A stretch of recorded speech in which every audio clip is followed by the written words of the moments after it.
Greetings to you all and welcome back to Let's Play the Langrisser, where a new scenario awaits us.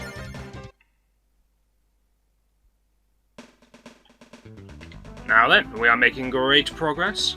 We have powered up our Langrisser. We have killed Roger because he dared to defy us. Somebody wants revenge over this fact.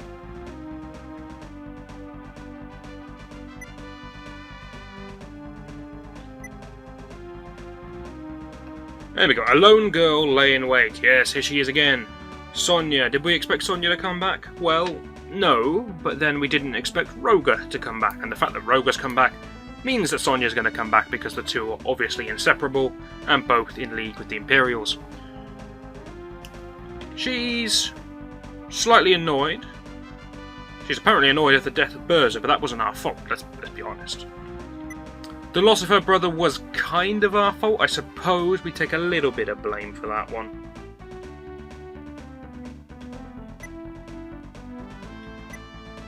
But all's fair. I mean, we killed him. We did brutally murder him, and we could have let him get away, but we didn't. We killed him. Even if he did escape, I think he still dies somehow, or she's still very annoyed. But we still have to fight her, no matter what happens in the previous level. So, Sonia wants to kill us. Where is she? There she is. She's ditched her little bone dinosaur she was riding upon, and now she's found herself a cloak. And a brand new hairdo. Some quite intimidating monsters I see dotted about the place. Things like this are the archer units that we're used to. We've killed many a bone dino, don't worry about those. What we do need to worry about, though, are these things. Archdemons. Which I will probably call archdemons as well. These, I think most people would agree, are the statistically best units in the game. Certainly the best of the soldier class. They are in fact a demon class. And one thing we know about the demon class is that they're vulnerable to crusaders. Mighty crusaders are going to get a chance to shine. Just to clarify, crusaders are good against the undead and demons. They're not good against monsters in general. Because, for example, the Bone Dino is a horse unit. It's not there's no such thing as a monster class. Right then, we need to set up our own units. Where we're going to put people... We're going to need to not hit that key. We're going to need phalanx. That thing's certain. And we're going to need them at the front. Because, first of all, we have to deal with those Bone Dinos. I see Lester, being the exciting chap that he is, going to be getting Nixies and going top, because there seem to be significantly more water upwards than there was downwards. So that'll be your duty. Keith, therefore, is going to grab the other extreme because of his fast movement. He can just fly over the water at the bottom. That'll be okay for you there, Keith. Everyone's going to be buying their standard units.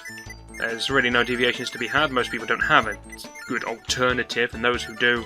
we want a good mix for this level. Sure, he's still stuck on bandits. Or she could get crusaders.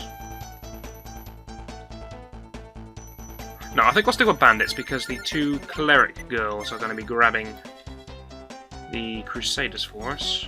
You can go there. You don't want to fight the bone dinos, so we'll put you a little bit behind. Haynes is going to get ballistas because there is a thin, narrow bridge, so I can see a good bit of long-range combat coming into play.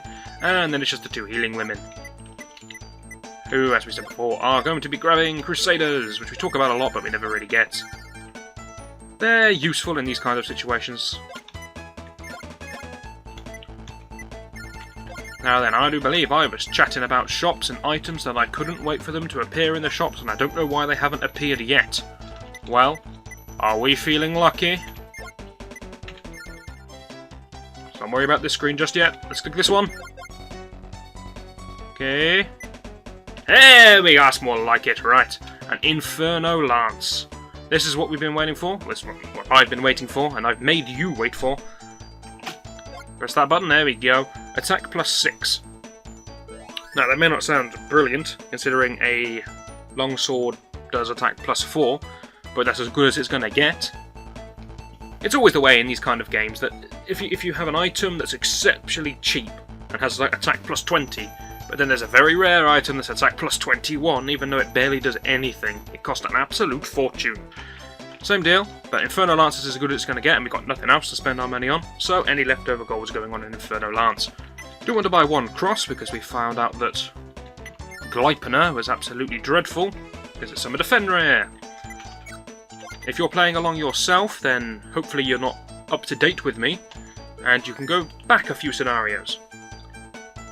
In my opinion, as I scroll down through all these people, here we go, not you, not you, just the one more, there we go.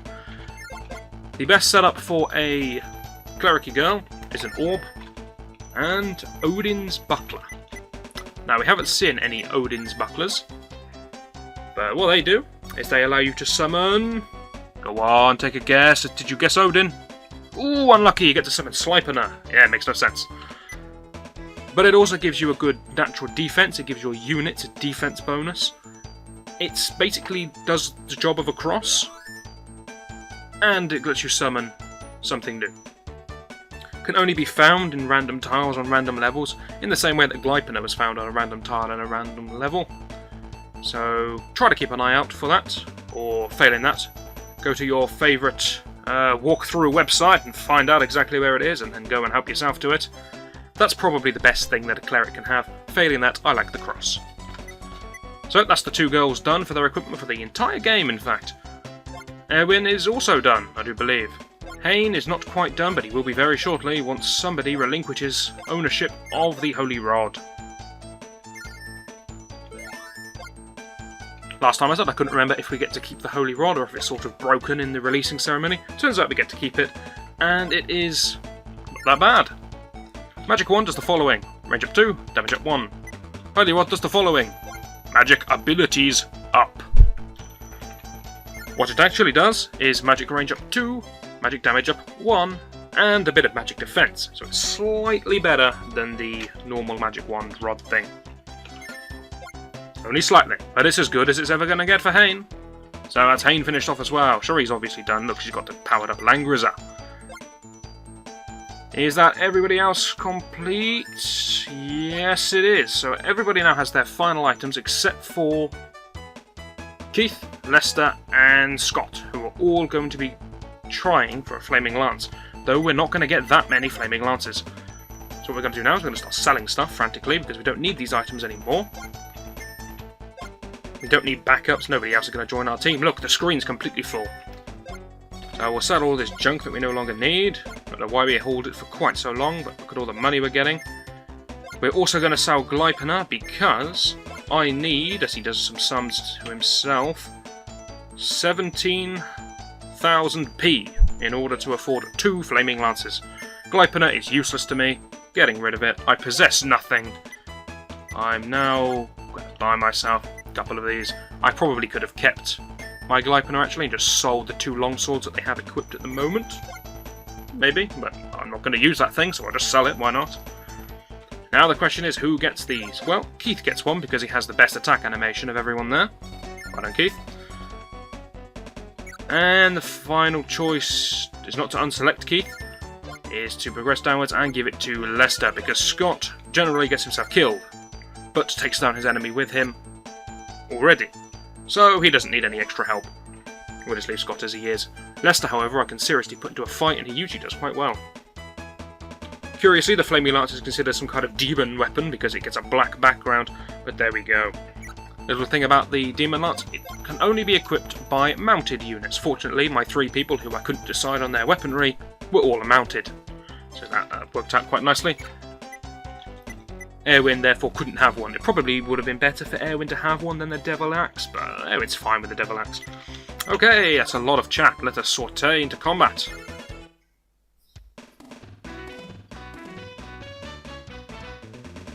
Not sure why we're positioning everyone in this order. It is the logical order in which they are on the screen, but Erwin came in last.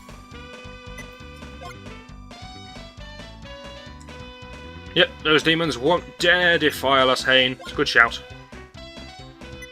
Ah, quiet, Keith. We look perfectly safe. Nothing's gonna happen, Keith, you fool. I know that tune.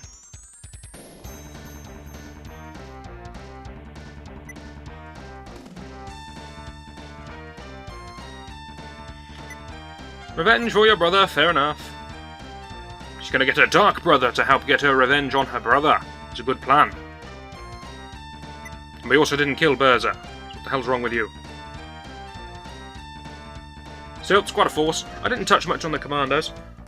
Seems to be a mix of Succubi, Master Dinos, Living Armors, which are something new we haven't encountered before, and Great Dragons, which you all know about. Erwin has given up all hope on trying to be diplomatic and talking people down. Before, it was a case of, there's this woman attacking the town. Roga, she's your sister. Roga, try and talk to her, calm her down, settle her. Now it's, a woman dares to stand in my way. Let us show her our swords. Let us slay her. Erwin becomes slightly more depressed with the world as the game progresses, but it's realistic at least. We've been ambushed already? It's an ambush! I moved 2 units. 2. And I got ambushed.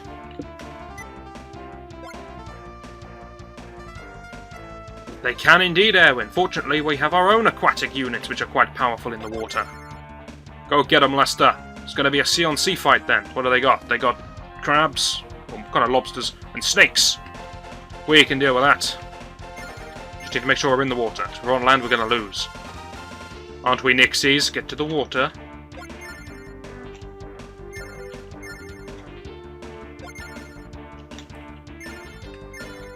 Ah, good old ambush. Never a level goes by where we don't suffer at least one ambush.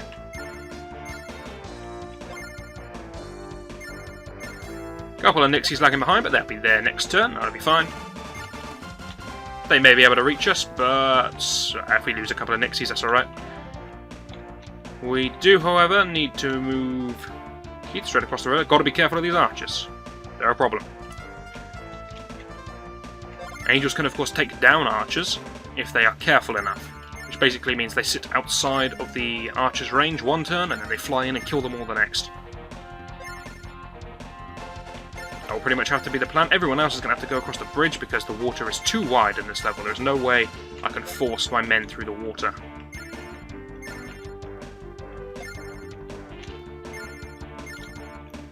I think we can get away with summoning with both of our cleric girls this turn, so we shall. Hayne wants to be somewhere near the bridge, so he's ready to chip in. I should really move the rest of Erwin's units. That would make for a good tactical play.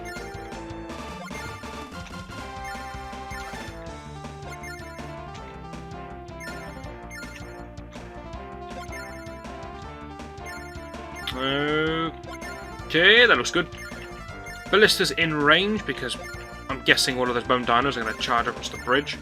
They're not limited to the bridge, they can go through the water, but it will be very slow if they choose to. Don't attack the floor. Can you actually read something?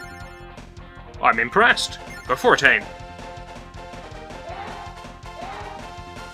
Fortunate thing about fighting monsters is they generally have very few ballistas, though some of them do have ballistas, which makes absolutely no sense, because ballistas are manned by humans. But still, monsters have ballistas sometimes. But not this time. We're in good shape.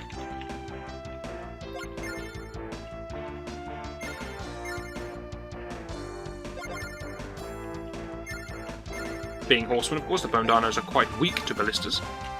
That's fortunate to us. It's really a factor of them having high attack, low defense, which makes them weak to ballistas, not anything specific because they're horsemen.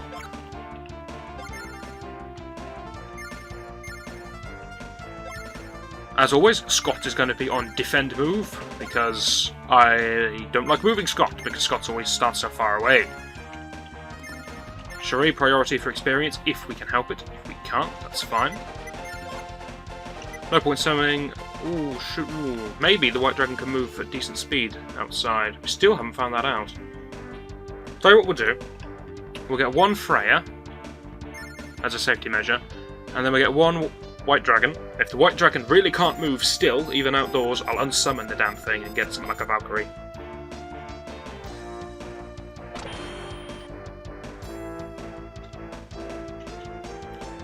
So, let's find out. Diana has such a huge mana pool that she can afford to do this and then unsummon it if needs be. Get out a little sonar to try and reach a dragon who naturally lives underground. Found him, and up from the ground he comes. Right, how far do you move? Hey, not bad at all. Right, you're actually in the fight this time, Mr. Dragon. Freya's going to be there to heal everyone up, possibly cast some attack spells, all that good stuff. Scott, you'll go into defense mode, and you're just going to walk towards the action. You can actually get there in one turn, well done, Scott. That's going to do it for this video. Next video will be the enemy's turn, which I doubt will be that eventful, except maybe for these lobster chaps. Hopefully you'll join me next time, and I shall see you then.